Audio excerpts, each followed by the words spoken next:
when it comes to unlearning stuff, it's not just the bad things you need to unlearn. Sometimes there are good things you need to let go of also. For example, I've explained in multiple live streams that doing the right thing is not always the best to do. Sometimes you need to do what's best instead of what's right. Now, another such thing is the following. When someone refuses to recognize they did you wrong, they refuse to recognize their neglect or their offense or their attack or whatever it is. If it's an objective crime, I'm not talking about when someone says something you didn't like and now you feel offended. I'm not talking about that. When someone objectively caused harm, directly or indirectly, to you or to the community, it doesn't have to be you, it can be the community, and you address it to them, and they persist in denying their responsibility. If they do it after 2 times, you can think, you know what, let this individual think about it. He may come to his senses. But after 15 times, someone still doesn't want to admit it. It's not only you, also other people confront the individual. There comes a point that you need to stop confronting the individual and realize you're dealing with a narcissist. Why am I telling you that? It's because if someone addresses you and confronts you that you did wrong, our natural response is thinking, wrong? What wrong? Nobody is fond of just being jumped on saying, you did me wrong. Nobody is fond of that. But if you jump someone saying, hey, you did me wrong, this and that, of course you can expect people to put on their fences, okay? But if you confront someone in a constructive way and they deny it, okay. If they do it once or twice, you can excuse that. But after the third time, if after the third time, with evidence and proof, they still keep denying their part, I'm telling you, they are narcissists. Why am I telling you this? Because if there is evidence and proof that they were in the wrong and they need to amend and they need to alter their thinking and their behavior, then it's on them to do that. The community does its part by holding him accountable. Now he needs to take responsibility and be accountable and do what's best for both himself and the community. If people were jumping on him and you want to put all the blame of the whole situation on him, then you should deny. Look, if someone is wrong, but the community is wrong also, and the community doesn't want to admit the community is wrong, the community only wants to talk about his wrong, then he's in the right to deny, not because he should deny, but because there's no solution. People just want to put all the blame on him just to get relief. If that's the case, he or she should deny and walk away, because he or she is about to become the scapegoat for the whole situation. That's not right. But if the community is open for solutions and they confront someone and they reach out to work on amending relationships, and the individual keeps insisting that they never did anything wrong, that they don't want to take any responsibility, then you're dealing with someone who just wants to exploit. They just want to exploit and always have the reasons. Whether it's one time you confront them and this happens, or it's 50 times, if that's what they are, that's what they are. 2 times that they deny it, you can excuse that. After the 3rd time, you know you're dealing with someone that's mentally deranged. So if someone keeps on denying over and over again their part, are you going to keep on confronting them and expect an apology? You'll be setting yourself up for unnecessary fights, for escalations, and for a lot of toxic situations, even a burnout.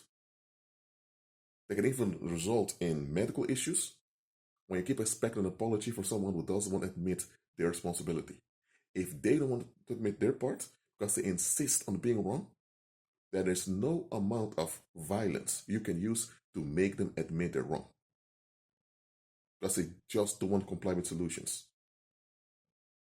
They are narcissistic, they're self-obsessed, and they think that because they feel a certain way, they're entitled to act a certain way. They think that just because they're upset, they're entitled to escalate on someone. When you're dealing with someone who feels entitled to escalate whenever they feel pain, you're dealing with a dangerous individual. And you confronting a dangerous individual is itself a mistake. Why? You're dealing with someone that's mentally deranged, they're mentally unstable, and they're not willing to face anything in life. And anytime they feel discomfort or pain, they feel entitled to escalate on someone. They feel intent to harm someone just to feel relief. And they're never wrong. They always have the reasons. Why would you even consider confronting someone like that, knowing the messed up state that they persist to be in? They don't have to remain in that state. They can get help, they can get therapy, they can become better, but they insist on being dangerous. If someone insists on being dangerous, why do you confront them? It will be triggering the danger they persist in against you and against the community. So it's not a rule I'm putting on you, but after twice confronting someone and they keep on brushing it away or playing games, then write them off. If they later repent from the heart, that's good. If they don't, then you did the right thing by writing them off. Listen, some people are dedicated to be filthy. They don't want to become clean. They don't want to be responsible. They don't want to be righteous. They don't want to be right. They just want to escalate to be at ease. Anytime they encounter difficulties in life, anytime they encounter challenges, they just want to escape and escalate. That's the only thing they want to do. And anyone who holds them accountable becomes their sworn enemy that they dedicate to exterminate. They become dedicated to exterminate you when you hold them accountable. They just want to escape and escalate at ease without being confronted and without being challenged and without consequences afflicting them. All the consequences, for example, to other people, they must be at ease. They're self-obsessed maniacs. That's what they are. So, the same way you don't demand an apology 100 times from a narcissist because you know it's never going to come, the same way you should stop seeking reconciliation with society. Society is a collective narcissist. Society is a narcissistic construct that we're going to cling on to. If society is known to always blame its victims, why do we keep fighting for justice from society? It's not going to come. It's not going to happen. And look, I don't aim at particular movements over here, but let me talk about black issues now. So I'm a black man myself. I'm an African. I'm from the African diaspora. So I recognize my African ancestry. And as a black man or someone from African ancestry, let me tell you the following. This world is infested in white supremacy.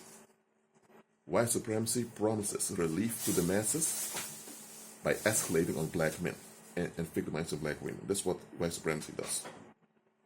And the world for centuries got away with escalating on black folks just so they didn't have to face their own issues. Collectively. Now, there were individuals here and there from amongst the whites and from amongst the Asians, the Arabs, whoever said, this is not right. There were those around. Those were honorable people who realized this is not okay. And even fought against this white supremacist nonsense. But in general, the masses got along with it. That means the people of today, their grandparents, great-grandparents, even great-great-great-grandparents, they got along with this dumping. So culturally, the world has been deformed by white supremacy. White supremacy is part of their cultural DNA. White supremacy is part of their collective identities. They identify themselves as civil or as beings modern or whatever by looking down on those from African heritage. So, worldlings today who just want the ease of society, they want to be part of society, they want to get along with the relief. Do you seriously think they're going to break the chains and the cycles of their ancestors? No. They just want to continue with the curse. They want to continue with the victimizing blacks, but they don't want to be called racist. They don't want any consequence or any blacks fighting back. That's what they want. Am I saying that protesting white supremacy is useless? No, it's not useless. I never said Black Lives Matter as a movement was useless. But I said it has played its part. We should replace it with something better. I'm not saying that protesting and all of that is useless. I'm not saying it's useless, but it's just a tool that you only use when it's required. Then you have black folks who want reparations from the former colonial powers. Listen, You had Japanese people that were treated wrong during the Second World War. They got some reparations. You had the Native Americans get reparations in the form of land. You had the Ashkenazi Jews got reparations. Some of those reparations continue until this day. Unless somewhere a decision has been made that has stopped. But as far as I know, the Bundesrepublik Deutschland or Germany still pays reparations to Israel for what happened. Some minorities even have special rights. So all over the world, collectives that have been victimized received one sort of reparation. But black folks, apart from the transatlantic slave trade, also the aftermath, Jim Crow laws, and the structural, persistent victimization through institutionalized racism that's still going on until this day, we're not so entitled to reparations. But you know what? I say F reparations, F it, and let's move on. If we get reparations, we will use it to invest in the black community. If we don't get reparations, so be it. We continue anyway.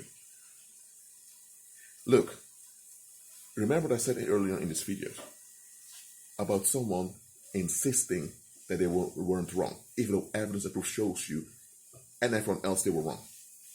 They have no interest in restoring the relationship. They have no interest in justice. They have no interest in safety. The only thing that they're interested in is getting their relief. I don't care at whose expense it is. Such individual, you should not argue with them. You should not fight with them. You should not negotiate with them. They don't want solutions. They just want to dump their tensions to be at ease. They just want to escape and escalate. They just want supply. They want victims and supply. That's what they want. So just like you wouldn't persist after 100 times to get an apology from a narcissist, stop demanding justice from society. It's not going to come. Society is not designed to bring justice. It's designed to give ease and relief to the cowardly masses. That's what it's designed to do. And worldwide, the world as a whole decided that black folks are the ones assigned to be dumped upon. And the world has gotten along with it for centuries. They're not willing to give this up. So whether you are a black believer or an Asian believer, kind of who you are as a believer, you should realize this world's not going to give justice. They can't give it because they don't want to participate in solutions. Well, that's it for now.